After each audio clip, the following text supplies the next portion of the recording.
Howdy y'all, and welcome back to another episode of SmoothBrainEDH, where we make the smoothest plays with the biggest brains. This week, we have a really fun Kindred-themed episode featuring some new commanders from the new Assassin's Creed Universes Beyond set. So let's see what new commanders our smoothies brewed.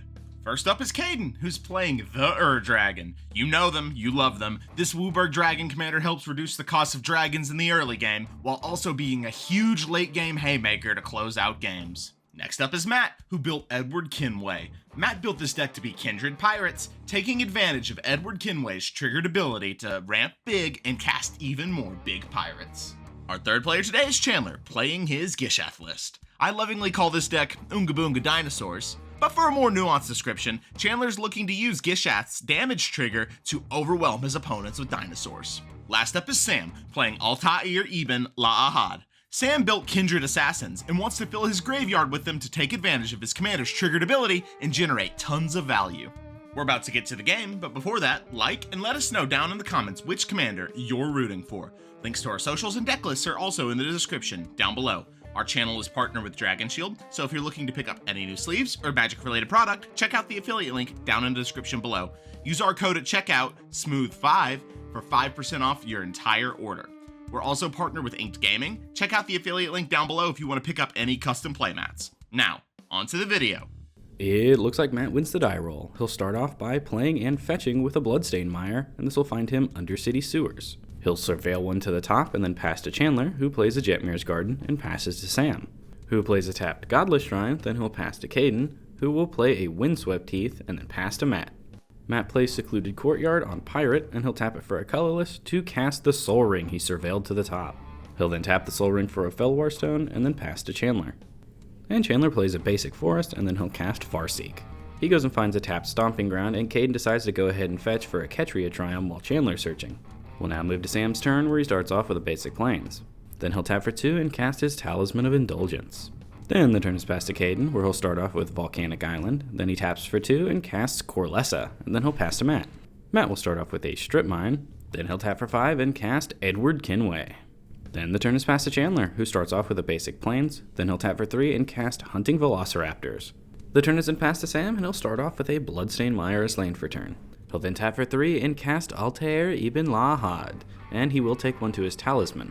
He'll then pass to Caden and fetch on his upkeep for a Raucous Theater. Surveil stays on top, and Caden will play a Flooded Strand. He'll fetch for a basic Plains and then pass the turn to Matt, who plays a basic Mountain, and then he'll tap for 4 and cast Double Down. Then he'll cast a Kari Zev, which gets Legend Ruled, and then he'll attack Chandler for 5 with Edward Kenway, and Chandler just takes it. Then he'll pass the turn to Chandler. And he makes a Treasure on end step. Chandler will then move to combat and swing 3 First Strike at Sam, and Sam decides just to take it. Post-combat, Chandler considers prowling out Gishath, but decides to go with Pantlaza instead for the extra card advantage this turn, so he'll discover 4. This will hit a Chroma's Will, which he does not want to cast, so it goes to his hand instead. And unfortunately for him, he now has to pass and miss a land drop. Sam will start his turn off with a Prismatic Vista. Then he'll tap for 2 and cast a Flesh Taker. Then he'll fetch for a basic Swamp, tap for 2, and Deadly Dispute it away. This will draw him 2 cards and create him a treasure. Sam will then move to combat and swing Altair at Caden. This will trigger him, exiling the Flesh Taker from his graveyard, and create a token copy of it attacking Matt. Caden will block with his 1/4, and Matt will take the 2 damage. Then, after combat, Sam will cast an Orzhov Signet, and then pass the turn to Caden. And on end step, Caden will cycle a Zeator's Proving Ground. Then, on his turn, he'll play a Marsh Flats. He then does a bit of time saving by casting 3 visits and fetching at the same time. He forgets to pay the life though, but he finds a Bayou and a Taiga, and then he'll pass the turn to Matt. And Matt starts off by casting Hostage Taker, and it is copied. They both ETB, and they'll exile Pantlaza and Altair. And since Matt does have the mana to cast Altair this turn, Sam decides to return him to the command zone instead. After this, Matt will cast Malcolm, Keen-Eyed Navigator, and Legend Rule will make him only keep the original. Then Matt moves to combat, and he swings Edward at Chandler again, and then Kari Zev at Caden. Attack trigger will make Ragavan, which goes to Sam. Nobody can block, so damage is taken. Matt moves to end step, and he'll make 2 treasures off Edward Kenway for having 2 tapped pirates.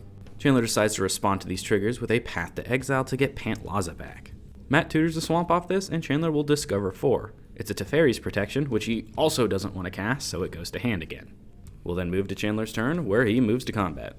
Hunting Velociraptor goes back at Sam, and Pantlaza goes at Matt, and they'll both just take the damage. Prowl conditions have been met, so Gishath is cast for 3 mana. And Chandler gets to discover 6. It's an arcane signet, and he'll cast that. And then he'll pass the turn to Sam. Sam starts off by tapping for 4 and casting Irregular Cohort. ETB trigger makes it 2/2 Assassin. Then the turn is passed to Caden, who starts off with a basic island. He'll then cast a Gat-Dang Tiamat. It resolves, so he tutors Ancient Copper Dragon, Miram, Morphon, Old Gnawbone, and Cavern Horde Dragon to his hand. He'll then pass the turn and has to discard 2 cards. It's Atarka World Render and the Roaming Throne.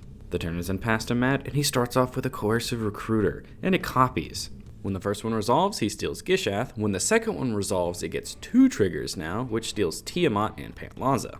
He'll then cast a Pitiless Plunderer, and it's copied as well, so when those 2 enter, he steals 4 more creatures.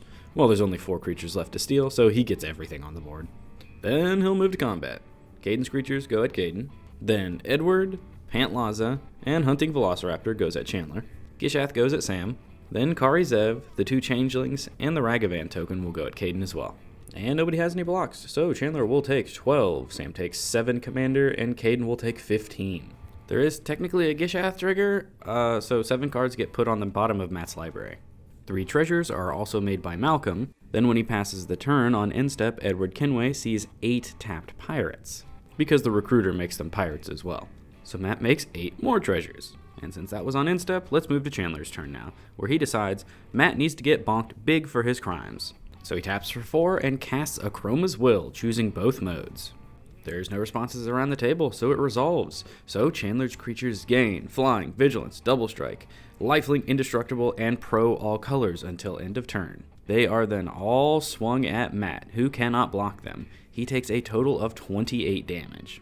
And Chandler gains 28 back from Lifelink. And because of Double Strike, there are 2 Gishath triggers. First top 7 is actually a whiff, but there are some hits in the second top 7. It hits Rampaging Ferostodon, Trumpeting Carnosaur, and Kinjali Sunwing. Now since these all enter at the same time, the Ferostodon will deal 2 damage to Chandler. Then Chandler will discover 5 from the Trumpeting Carnosaur. That hits Flawless Maneuver, which he'll put to hand. And then Pantlaza will also discover. Chandler decides to go for 6 off the Trumpeting Carnosaur. And this hits Ravenous Tyrannosaurus, which he will cast. As it ETBs, it'll devour the Kinjali Sunwing and get 3 +1/+1 counters. And the Ferostodon deals another damage to him. Then the turn is passed to Sam. And Chandler discards Invasion of Ixalan on cleanup. And he'll start off by tapping for 4 and casting Descendant's Fury. And Sam asks Chandler, hey, can I hit you with one of these 2/2s to get an extra trigger? And Chandler says, why not? So Sam moves to combat and hits Chandler for 2 and Caden for 2. Since he hit 2 different players, he's able to sacrifice both of them to Descendant's Fury. First one hits Mondrak Glory Dominus, and the second hits Roshan, Hidden Master. He'll then play Minas Tirith as land for turn, and then he'll tap for 3 and recast Altair? Uh-oh, that's supposed to cost 5. As is with any Commander playgroup, we do a lot of joking around at the table, so I think when it went away the first time, he forgot to put a dice on it to remind himself of the Commander tax. But, oh well, it's just a mistake, and the show must go on. The turn is now passed to Caden. And he decides, you know what, a Cavern Horde Dragon for 2 mana sounds pretty good, so he'll cast it. Caden will then move to combat, and he hits Sam for 6 in the air. Damage trigger, and he makes 2 treasures. Then post-combat, he'll cast a Brainstorm, drawing 3 and putting 2 back. Then he'll play a Bloodstained Mire, and fetch with it to shuffle those cards away. This finds him a Plateau, and then he'll cast a Smothering Tithe. And then the turn is passed to Matt, and he quite literally top decks his only way out of this situation. And he does pay for Smothering Tithe. Now Matt's only got 2 cards in hand, and 1 is a land, and he knows Chandler has Teferi's Protection in hand, so he goes ahead and fires off an Overloaded Cyclonic Rift. The only person that has a response is Caden, so he decides to go ahead and Path to Exile and Swords to Plowshares, both Coercive Recruiters. So Matt gets another basic to the battlefield tapped, and he can't gain life thanks to the Ferostodon. And then the Sea Rift resolves, and Matt will go to combat. First things first, he'll put Chandler to 20 commander damage. And then 7 more damage is swung over at Sam. The turn is then passed to Chandler. And he'll start off with a Command Tower as land for turn, then he'll tap for 5 and cast Swooping Pteranodon. Ooh, cat cam! Anyways, when it ETBs, he gains control of Malcolm. He'll then move to combat, and he swings Swooping Pteranodon at Matt, and Malcolm over at Caden. Neither can block, so they take their damage, and Chandler gets a treasure token. The turn is then passed, and Chandler has to discard a lot of cards on cleanup. They do not leave the graveyard this game, so I'm not going to name them, and Gishath goes back to the command zone. Let's move to Sam's turn now. He'll cast Orzhov Signet, Then Talisman of Indulgence. Then Altair, and he takes a damage to his Talisman. Then the turn is passed to Caden, and on upkeep, Matt stops for a second. He knows Caden is probably going to kill him with a hasty Cavern Horde Dragon this turn. So he'll A, sacrifice all of his treasures, then B, sacrifice Strip Mine to destroy Caden's basic planes. Unfortunately though, everyone forgot about the Eminence ability, so 6 mana is still enough for Caden to cast Cavern Horde Dragon. And so that's what he does, and then he'll move to combat and kill Matt. Unfortunately though, there is a bit of a misplay here. See, Cavern Horde Dragon's second ability checks the number of artifacts upon resolution. Matt's dead, so Caden should be getting none, but he makes 2. Honestly, kind of a small mistake, but just so you guys know for your games, that's how that works. Anyways, Caden will use 2 treasures to cast a Dragon Tempest, and then he'll pass to Chandler, who starts off by shocking in a Sacred Foundry. He'll then cast the Roaming Throne, naming Dinosaur, and then he'll recast Rampaging Ferostodons.